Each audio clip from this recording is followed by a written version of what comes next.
До 15 тысяч тонн гравия. Согласно заключению Госкомитета по экологии, можно выбирать из устья реки Адзапш без ущерба для природы.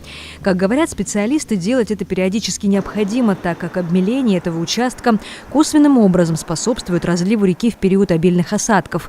Кроме того, углублять дно на этом участке необходимо и для судоходства. Дело в том, что Адзапш сносит инертный материал и заполняется во время штормов, и море этот же инертный материал обратно в этот маленький залив. И потому там создается некая такая преграда для прохождения кораблей. Поэтому периодически гравий с этой косы забирают с помощью спецтехники. Запланирован ряд мероприятий. Это текущая работа, которая в данном конкретном случае рассчитана на расчистку косы западного мола. То есть и этот грунт, соответственно, перемещается на территорию, в восточную часть мола.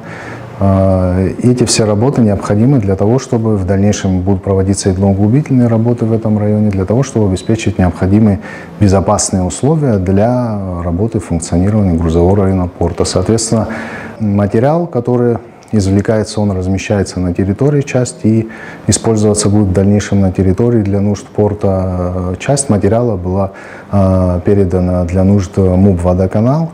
И работы практически завершены, остаются финальные какие-то штрихи. Обычно выбранный гравий выбрасывается обратно в море или же переправляется на другую сторону мола. В этот раз часть гравия отдали для ремонтных работ администрации столицы. Добытый материал сейчас складируется по просьбе руководства администрации для отсыпки улицы Басария.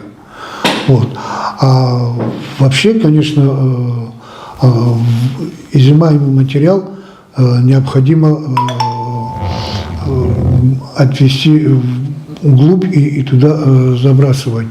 В результате этих мероприятий экологических рисков нет абсолютно никаких. Это идет обычная, рутинная работа морского пароходства. Этим гравием безвозмездно пользуется Сухумский водоканал. Вот так выглядит перевалочный пункт. Отсюда грузовыми машинами он забирается на объекты, которые нуждаются в инертном материале. Марьяна Котова, Сосрык Вагухава, Абаза ТВ.